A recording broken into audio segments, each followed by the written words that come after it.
O sangue deveria ser um laço inquebrável, mas para a família Alencar, ele era apenas um detalhe burocrático no caminho para uma herança bilionária.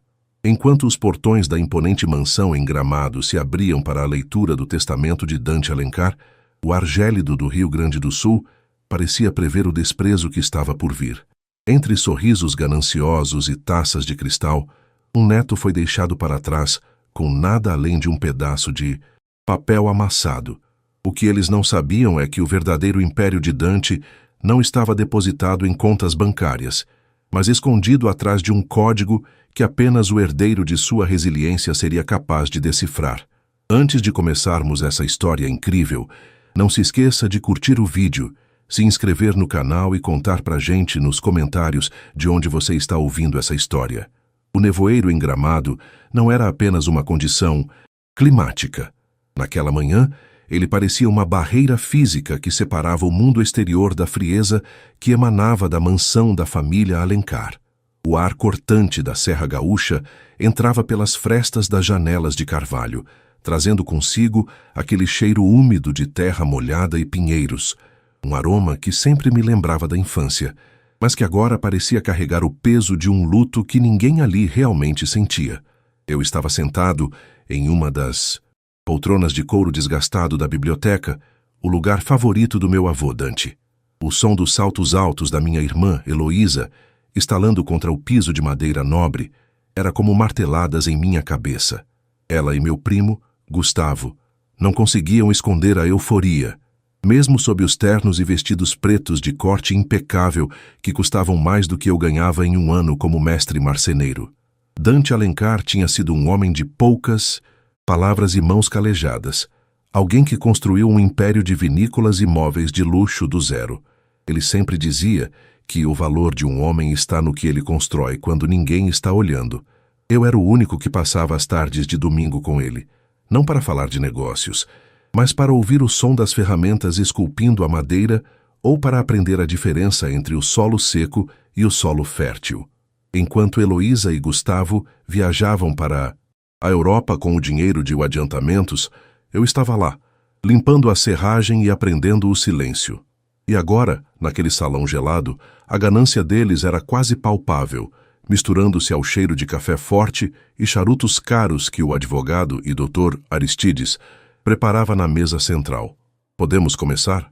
perguntou Gustavo, ajeitando o relógio de ouro no pulso com uma impaciência indisfarçável. "Temos compromissos em Porto Alegre. Ainda hoje." Dr. Aristides, um homem que parecia ter a idade das próprias montanhas, olhou por cima dos óculos de leitura com um desdém contido. Ele abriu a pasta de couro e pigarreou, um som seco que fez o silêncio se instalar de vez. O testamento de Dante não era um documento comum. Era o veredito final sobre quem nós éramos diante dos olhos do patriarca. Eu, Dante Alencar, em pleno uso de minhas faculdades mentais, começou o advogado. A leitura seguiu de forma metódica. Para Heloísa, a propriedade em Bento Gonçalves e uma conta bancária com 7 dígitos. Ela deu um suspiro audível, uma mistura de alívio e triunfo. Para Gustavo, as ações da principal vinícola e os imóveis comerciais em Gramado. Ele mal conteve um sorriso, trocando um olhar de cumplicidade com a esposa, que já folheava mentalmente catálogos de decoração para a nova cobertura. O montante era colossal. Milhões de reais distribuídos entre sobrinhos, afilhados e até o motorista, que recebeu uma generosa quantia em dinheiro. Eu esperei. Meu nome foi o último. E para meu neto mais próximo, Vítor Alencar, Dr. Aristides fez uma pausa dramática, buscando algo dentro de um envelope pardo menor. Dante deixou este bilhete. Ele se levantou e caminhou até mim. Não havia um cheque, não havia uma escritura de terra, não havia nem mesmo as ferramentas de marcenaria que eu tanto amava. Ele me entregou um pequeno pedaço de papel de carta, dobrado em 2. No verso, escrito com a caligrafia trêmula e elegante do meu avô, estava apenas um número de telefone com o prefixo da região, acompanhado de uma única frase: "Ligue quando a poeira baixar." O silêncio que se seguiu foi quebrado por uma risada estridente de Heloísa. "Só pode ser piada!" ela exclamou. aproximando-se para espiar o papel sobre o meu ombro. Todo esse tempo sendo os queridinho do vovô, o neto dedicado que perdia os fins de semana com o velho. E você ganha um número de telefone? Deve ser para algum abrigo de mendigos, Vitor. Quem sabe eles te dão uma cama para dormir agora que a casa principal vai ser vendida. Ou talvez seja o número de uma terapia, debochou Gustavo, levantando-se para apertar a mão de doutor Aristides, ignorando completamente a minha presença a partir dali. Afinal, você vai precisar de ajuda para processar essa decepção. Sinto muito, primo, mas parece que o vovô sabia quem realmente merecia o império. Eles saíram da sala comentando sobre investimentos e reformas, as vozes ecoando pelo corredor como hienas que acabaram de garantir a carcaça. Eu continuei sentado, sentindo o peso do papel entre os meus dedos. O doutor Aristides me olhou por um momento, com uma expressão indecifrável, antes de recolher seus documentos. Seu avô era um homem de camadas, Vitor. Ele disse baixinho, quase em um sussurro. Às vezes, o ouro está sob a terra mais dura. Saí da mansão sob a garoa fina que começava a cair. O frio de Gramado parecia morder a minha pele através da jaqueta de sarja. Entrei no meu carro velho, uma caminhonete que Dante me ajudara a consertar, anos atrás, e dirigi até o mirante do Vale do Quilombo. Estacionei no acostamento, onde o abismo se abria em uma imensidão verde e cinza. O som da chuva batendo no teto de metal era o único ruído. Meu estômago estava um nó de humilhação e dúvida. Por que ele faria isso? Por que me deixaria à mercê da zombaria de uma família que nunca me aceitou? Peguei meu celular. Meus dedos tremiam levemente. Digitei os números impressos naquele papel. 1 para 2 em 3 toques.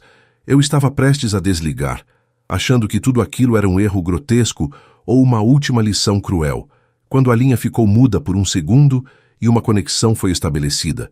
Do outro lado, não havia uma gravação, mas o som de uma respiração pesada e constante. Alô? Minha voz saiu mais fraca do que eu pretendia. Eu estive aguardando pela sua ligação, herdeiro, disse uma voz masculina, profunda e grave, com um sotaque carregado do interior. Demorou mais do que Dante previu. Ele me disse que, se você ligasse, significava que os outros já tinham mostrado as garras. Meu coração disparou contra as costelas. Herdeiro? Do que ele estava falando? Quem é você? E o que meu avô queria com esse número? Perguntei, sentindo uma onda de adrenalina substituir o frio. Meu nome não importa por enquanto. O que importa é que o que Heloísa e Gustavo receberam foi apenas o que estava na superfície. O que você recebeu é a chave para o que está enterrado.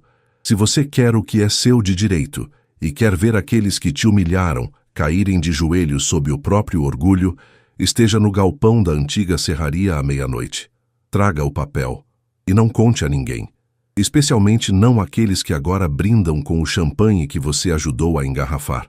A ligação caiu. Fiquei ali, olhando para a tela escurecida do celular, enquanto a névoa engolia a estrada à minha frente. A vingança, eu percebi naquele momento, não era algo que se pedia. Era algo que se construía, peça por peça, como Dante me ensinara na marcenaria. A família Alencar achava que eu era apenas um número desprezado em uma lista de milhões. Eles não faziam ideia de que aquele número era, na verdade, o começo do fim deles. A meia-noite em Gramado.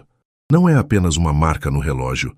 É quando o silêncio da serra se torna absoluto, interrompido apenas pelo uivo do vento minuano que corta as frestas das casas de madeira.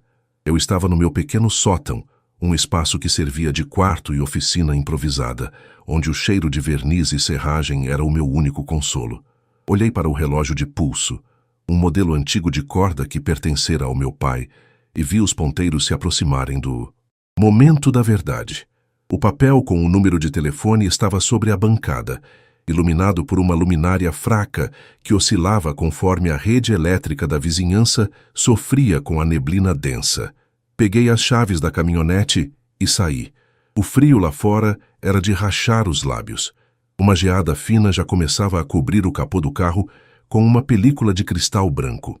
Enquanto eu dirigia em direção à antiga serraria, localizada nos arredores da cidade, na estrada do Caracol, a voz de Heloísa ainda ecoava na minha mente. Ela já havia postado fotos em suas redes sociais brindando com Gustavo, celebrando a nova era de ouro da família Alencar. Eles estavam em um restaurante de luxo, consumindo vinhos que custavam o equivalente ao meu aluguel mensal, rindo da minha herança telefônica. A humilhação queimava no meu peito de uma forma que o frio exterior não conseguia apagar. A antiga serraria era um esqueleto de madeira e zinco, abandonado há mais de uma década. Dante a fechara alegando que o mercado de móveis rústicos precisava descansar, mas ele nunca a vendera. Quando estacionei, o som do motor morrendo deu lugar ao estalar da estrutura metálica, contraindo com o frio. As sombras ali pareciam vivas. Desci do veículo, sentindo a grama seca e congelada quebrar sob as minhas botas de couro. Você pontual como o seu. Avô! Disse uma voz vindo da escuridão do galpão principal. Uma lanterna foi acesa, revelando um homem de estatura baixa, ombros largos e mãos que pareciam raízes de árvore de tão calejadas. Ele vestia uma japona pesada, típica dos colonos da região, e um chapéu de feltro que escondia metade do rosto. Era Almiro, o antigo mestre de obras de Dante, um homem que todos pensavam ter se aposentado e voltado para as terras do interior de Caxias do Sul. Almiro, o que está acontecendo? Perguntei, sentindo o vapor da minha respiração se dissipar no ar gelado. Por que o vovô me deixou esse número? Por que todo esse mistério enquanto os outros estão lá fora torrando o que restou do patrimônio dele? Almiro deu um passo à frente, a luz da lanterna agora iluminando um fundo falso em uma das paredes de madeira da serraria. Com um esforço que demonstrava uma força incomum para sua idade, ele puxou uma alavanca oculta por trás de uma pilha de tábuas de cedro. Um rangido pesado de engrenagens bem lubrificadas ecoou, e uma parte do piso se deslocou, revelando uma escadaria de concreto que descia para o que parecia ser um porão industrial climatizado. Venha, Vitor. O que você viu no escritório do doutor? Aristides foi apenas o teatro que Dante montou para separar o joio do trigo, explicou Almiro, enquanto descíamos. Seu avô sabia que a ganância de Heloísa e Gustavo não tinha limites. Ele sabia que, se desse o poder real a eles, em 5 anos, a tradição dos Alencar estaria reduzida a pó e dívidas em cassinos e iates. Ao chegarmos ao pé da escada, as luzes de LED se acenderam automaticamente. Eu perdi o fôlego. Não era apenas um porão. Era um cofre tecnológico e artesanal. De um lado, máquinas de marcenaria de última geração, importadas da Alemanha, que eu só tinha visto em revistas especializadas. Do outro, paredes cobertas por arquivos de aço e uma mesa central com vários monitores. Dante Alencar não era apenas um dono de vinícola e moveleiro, Almiro disse, entregando-me um tablet que estava sobre a mesa. Ele era um estrategista. O que Heloísa e Gustavo receberam foram contas bancárias recheadas, sim, mas vinculadas a uma holding que está sob investigação por uma engenharia fiscal que seu avô mesmo denunciou antes de morrer. Em 6 meses, o fisco vai bater na porta deles. As propriedades que eles herdaram estão hipotecadas como garantia de empréstimos que Dante fez para financiar este lugar aqui. Você está me dizendo que eles herdaram uma bomba-relógio? Perguntei, meus olhos arregalados, enquanto eu lia os documentos digitais no tablet. Exatamente. Eles herdaram o brilho, mas você herdou a mina. Almiro sorriu, revelando dentes que já tinham visto décadas de trabalho duro. Esse número de telefone que você ligou é o acesso direto para o Fundo Cedro. É um fundo de investimento privado, legalmente blindado, que contém não apenas o dinheiro real da família, mas as patentes de novas tecnologias de tratamento de madeira e os contratos de exclusividade com os maiores exportadores de vinho da Ásia. Senti um calafrio que não vinha do clima. A complexidade do plano de Dante era assustadora. Ele havia me testado. Se eu tivesse me revoltado, se tivesse tentado brigar pela herança de milhões no tribunal, ou se tivesse vendido o segredo do número para meus primos por qualquer trocado, eu nunca teria chegado aqui. Mas por que eu, Almiro? Eu sou só um marceneiro. Eu nem terminei a faculdade de administração. Eu disse, sentindo o peso da responsabilidade esmagar meus ombros. Porque você é o único que sabe o valor de uma peça de madeira antes dela ser lixada. Dante dizia que administrar uma empresa é como esculpir. Se você tirar demais, não tem volta. Se você for preguiçoso, a peça apodrece. Ele viu você cuidando dele no hospital enquanto os outros discutiam a cor do mármore do túmulo. Almiro caminhou até um armário de metal e tirou de lá um envelope lacrado com cera vermelha, o brasão da família. Agora começa a parte difícil, Vitor. Para você assumir o controle total e derrubar a holding que vai afundar os seus primos, você precisa cumprir 3 tarefas que seu avô deixou. A primeira começa amanhã. Heloísa vai tentar vender a serraria principal da cidade para um grupo de incorporadores imobiliários de São Paulo. Eles querem derrubar tudo para construir um condomínio de luxo. Seu trabalho é impedir essa venda, mas sem revelar quem você é. Você precisa usar o que está neste porão para mostrar que a serraria ainda produz o que o dinheiro deles não pode comprar. Excelência. Passei a mão pela superfície de uma das máquinas de corte a laser. O metal era frio, mas eu sentia uma chama de propósito começando a arder dentro de mim. Olhei para os monitores que mostravam as câmeras de segurança da mansão, onde Heloísa e Gustavo ainda celebravam. Eles achavam que tinham vencido. Eles achavam que eu era o neto do número. Eu vou fazer isso, Nelmiro, afirmei, com a voz firme. Não por vingança, mas pela memória do velho Dante. Embora, eu admita, ver a cara da Heloísa quando ela descobrir que não é dona nem da própria sombra será um bônus satisfatório. É assim que se fala, herdeiro. Almiro bateu no meu ombro. Agora vá para casa. Durma. Amanhã, o sol vai nascer na Serra Gaúcha, mas para o resto da sua família, a tempestade está apenas começando. Saí da serraria sob as primeiras luzes cinzentas da madrugada. O mundo ainda parecia o mesmo, mas eu tinha um exército de tecnologia e o legado de um gênio sob meus pés. A jornada de superação tinha um mapa, e pela primeira vez na vida eu não era o passageiro, eu era o motorista. O sol nasceu pálido sobre gramado, uma esfera alaranjada que lutava para atravessar a cortina densa de neblina que cobria os vales. No meu sótão, o despertador não precisou tocar. Eu já estava de pé, sentindo o assoalho frio sob os pés descalços, enquanto preparava o primeiro chimarrão do dia. O som da água quente encontrando a erva mate no porongo era o único ruído na casa silenciosa. Aquele amargor característico era o que eu precisava para assentar os nervos. Enquanto a fumaça subia, eu olhava para o envelope que Almiro me entregara na noite anterior.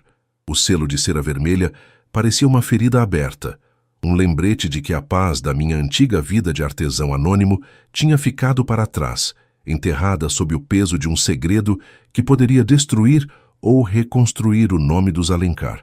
Vesti meu melhor casaco de lã batida, calcei as botas e segui para a serraria principal, localizada na entrada da cidade. Aquele prédio de tijolos aparentes e telhado de zinco era a alma de Gramado para o meu avô. Enquanto eu dirigia, passava por lojas de chocolate artesanal e hotéis de luxo que pareciam cenários de cinema, mas a minha mente estava focada no terreno de 5 hectares que Heloísa pretendia vender. Para ela, aquele solo era apenas um cifrão de muitos zeros. Para mim, era onde eu aprendi a distinguir o cheiro do cedro do cheiro da imbuia antes mesmo de saber ler. Cheguei à serraria às 8 da manhã.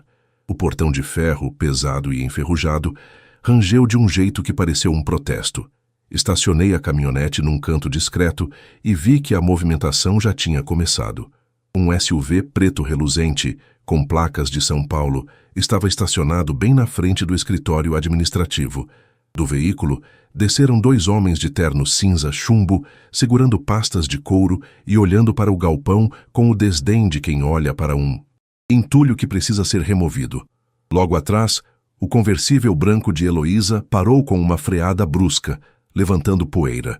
Ela desceu do carro como se estivesse desfilando em Paris, usando óculos escuros enormes e um chale de grife que custava mais que todas as minhas ferramentas juntas. Gustavo estava com ela, gesticulando com o celular na orelha, provavelmente já conferindo o saldo da conta que ainda nem tinha recebido o depósito. "Bom dia, senhores!" A voz de Heloísa soou estridente, carregada de uma falsa cortesia. Como podem ver, o terreno é plano na parte frontal, e a vista para o vale é o que há de mais exclusivo na Serra Gaúcha. Assim que derrubarmos essa estrutura velha, o condomínio e Alencar Premium será o metro quadrado mais caro do Rio Grande do Sul. Eu me aproximei calmamente, o som das minhas botas na brita anunciando a minha presença. Heloísa travou o riso assim que me viu. Ela tirou os óculos, revelando olhos que brilhavam com um desprezo puro. Vitor, o que você está fazendo aqui? Ela perguntou, cruzando os braços. Se veio buscar suas ferramentas de estimação, saiba que já dei ordens para o segurança limpar o local. Não queremos bagunça durante a visita dos investidores da incorporadora paulista. Eu não vim buscar ferramentas, Heloísa, respondi, mantendo a síntese, voz baixa e firme, exatamente como o vovô fazia quando estava prestes a dar um cheque-mate. Vim apenas garantir que o legado do vovô não seja tratado como lixo. Gustavo encerrou a ligação e se aproximou, rindo de forma debochada. Legado? Vitor, acorda! O velho morreu e te deixou um número de telefone fixo. Deixa os adultos trabalharem aqui. Esses senhores são o Dr. Marcos e o Dr. Renato. E eles estão prontos para assinar a promessa de compra e venda agora mesmo. Vai para a sua oficina fazer teus banquinhos e não nos amole. Um dos investidores, o Dr. Marcos, pigarreou, ajustando a gravata. Com licença, dona Heloísa, mas o rapaz aqui é funcionário, temos pressa com a medição técnica. Ele não é ninguém, Heloísa disse, virando as costas para mim. Vamos entrar no escritório. O café já deve estar pronto. Eu não me movi. Apenas tirei o envelope do bolso interno do casaco e retirei um documento com o timbre do registro de imóveis e um selo holográfico que brilhava sob a luz fraca do sol. Dr. Marcos, Dr. Renato, antes de assinarem qualquer documento, sugiro que leiam a cláusula de destinação industrial e o termo de comodato assinado pelo Sr. Dante Alencar há 30 dias, eu disse, estendendo o papel. O ambiente congelou. Até o vento parecia ter parado de soprar. Heloísa girou nos calcanhares e a face ficando vermelha de fúria. Do que você está falando, seu idiota? Eu tenho a escritura. O vovô me deixou a propriedade.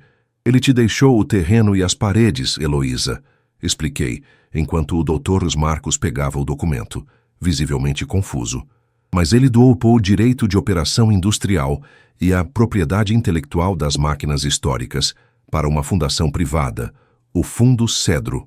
E, segundo, este documento, enquanto a fundação desejar manter a serraria ativa como museu vivo ou centro de excelência, o terreno não pode ser loteado, vendido ou ter sua estrutura alterada por um período de 30 anos. Qualquer tentativa de venda sem a anuência do diretor técnico da fundação anula o testamento na parte que cabe a vocês, devolvendo a propriedade ao espólio para quitação de dívidas fiscais ocultas. O Dr. Marcos leu o documento, rapidamente, trocando um olhar alarmado com o colega. Heloísa, se isso for autêntico, esse terreno é juridicamente inútil para nós, o investidor disse, a voz agora carregada de irritação. Não podemos construir um condomínio se não podemos derrubar o galpão ou mudar a atividade comercial. Você nos garantiu que o título estava limpo. E está. Esse moleque está mentindo, Heloísa gritou, tentando arrancar o papel da mão do advogado, que se esquivou. Vitor, quem você pensa que é? Quem é esse tal diretor desse fundo que ninguém nunca ouviu falar? Respirei fundo, sentindo uma satisfação fria percorrer minha espinha. A humilhação que eu sentira no dia anterior, as risadas deles na biblioteca, tudo parecia estar sendo pago agora, centavo por centavo. O diretor sou eu, Heloísa. O vovô me nomeou administrador vitalício do Fundo Cedro. O número de telefone que ele me deixou era o código de ativação da minha autoridade legal sobre este lugar. Gustavo avançou em minha direção, o rosto transtornado, mas eu não recuei. Ele parou a poucos centímetros, os punhos cerrados. Você está tentando nos roubar, seu miserável. Nós vamos te processar até você não ter onde cair morto. Podem tentar, respondi calmamente. Mas enquanto vocês gastam os milhões que acham que têm com advogados, eu estarei aqui, fazendo o que o vovô queria. Esta serraria vai produzir o mobiliário mais caro do país sob a minha direção. E quanto ao condomínio de vocês, acho que os senhores investidores já tiveram a resposta que precisavam. Os homens de São Paulo não esperaram mais nada. Eles caminharam em silêncio até o SUV, entraram e saíram em alta velocidade, deixando apenas uma nuvem de fumaça e o silêncio constrangedor entre nós três. Heloísa parecia que ia desmaiar de ódio. Ela olhava para o galpão, depois para mim, e as lágrimas de frustração começaram a borrar sua maquiagem cara. Isso não acabou, Vitor, ela sibilou, a voz trêmula. Você vai pagar por isso. Eu vou destruir essa sua fundação tijolo por tijolo. A diferença, Heloísa, eu disse, enquanto caminhava em direção ao portão para fechá-lo, é que eu sei construir. Vocês só sabem demolir. E o tempo da demolição acabou. Fechei o portão pesado, deixando-os do lado de fora, no frio da calçada. Voltei para dentro do galpão, onde o cheiro de madeira antiga me acolheu como um abraço. Eu tinha vencido a primeira batalha, mas Almiro tinha razão. A tempestade estava apenas começando, e os Alencar feridos eram mais perigosos do que eu podia imaginar. 2 meses se passaram desde que o portão da velha serraria se fechou diante dos rostos incrédulos de Heloísa e Gustavo. Na Serra Gaúcha, a primavera começava a dar as caras, tingindo as encostas de um verde vibrante e fazendo as hortênsias explodirem em tons de azul e lilás pelas estradas de gramado. Mas, dentro da mansão Alencar, o clima ainda era de um inverno rigoroso e terminal. Eu estava sentado na varanda da minha pequena casa, segurando uma cuia de mate recém-preparada. O calor da água passava para as minhas mãos, mas meus olhos estavam fixos no horizonte, onde as torres da igreja matriz se destacavam contra o céu limpo. O silêncio da manhã foi interrompido pelo toque insistente do celular.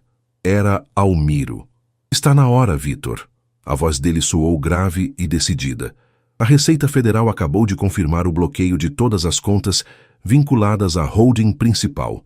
A bomba que Dante plantou finalmente explodiu.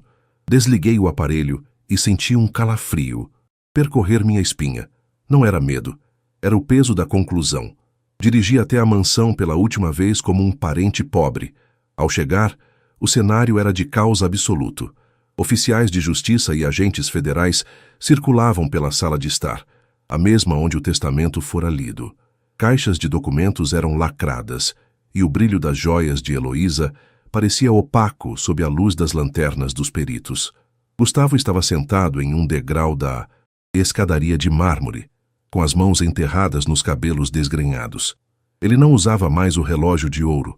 Provavelmente já o tinha vendido para pagar a primeira parcela dos advogados que agora se recusavam a atender suas ligações. Heloísa, por sua vez, tentava gritar com o inspetor, mas sua voz saía rouca e patética. Quando ela me viu entrar, seus olhos se injetaram de sangue. Você! Ela berrou, apontando um dedo trêmulo em minha direção. Você armou isso? Você e aquele velho maluco? Como ele pôde deixar dívidas fiscais de 30 anos para nós, enquanto você fica aí, brincando de marceneiro com o dinheiro escondido? Caminhei lentamente até o centro da sala, ignorando o escândalo dela. Olhei para o Dr. Aristides, que estava presente para supervisionar a transição legal. Ele me entregou um novo conjunto de documentos. Heloísa, Gustavo... Comecei, mantendo a voz calma, o que parecia irritá-los ainda mais. O vovô não deixou dívidas para vocês. Ele deixou uma empresa que operava em um sistema de castelo de cartas que vocês adoravam usar para ostentar. Ele deu a vocês exatamente o que pediram. O status, os milhões líquidos e a gerência de um império de aparências. O problema é que aparências não pagam impostos retroativos. Nós perdemos tudo, Vitor. Gustavo levantou-se, cambaleando. A vinícola, os apartamentos em Porto Alegre, até os carros. Estamos na rua por causa de uma tecnicalidade que você escondeu. Eu não escondi nada, respondi, entregando a ele uma cópia do relatório técnico que eu e Almiro havíamos preparado na oficina secreta. Eu apenas usei o tempo que vocês passaram em festas para garantir que o setor produtivo da família, a verdadeira alma do que o vovô construiu, fosse blindado legalmente pelo Fundo Cedro. Enquanto vocês tentavam vender o solo sob nossos pés, eu estava registrando as patentes de um novo método de cura de madeira que utiliza os resíduos das uvas das nossas vinícolas. Um processo sustentável, inovador e, acima de tudo, extremamente lucrativo. Abri a pasta de couro e tirei de lá uma escritura. O Fundo Cedro acaba de arrematar esta mansão e todas as propriedades produtivas no leilão judicial de liquidação de ativos da holding, anunciei. Tecnicamente, eu sou o novo proprietário de tudo o que vocês consideravam ser, de direito, por sangue. O silêncio que se seguiu foi cortante. Heloísa desabou em uma poltrona, as lágrimas agora limpando o resto de arrogância que ainda restava em seu rosto. O cheiro de café velho e poeira daquela casa, que outrora exalava poder, agora cheirava apenas a derrota. Eu olhei para o retrato de Dante Alencar pendurado na parede. Ele parecia sorrir levemente, um detalhe que eu nunca tinha notado antes. "E o que vai ser de nós?" perguntou Heloísa, a voz agora um sussurro quebrado. "Você vai nos ver dormir na praça? É essa a sua vingança?" Respirei fundo. A vingança eu aprendi. Não é sobre ver o outro sofrer, mas sobre retomar o controle do próprio destino que tentaram tirar de você.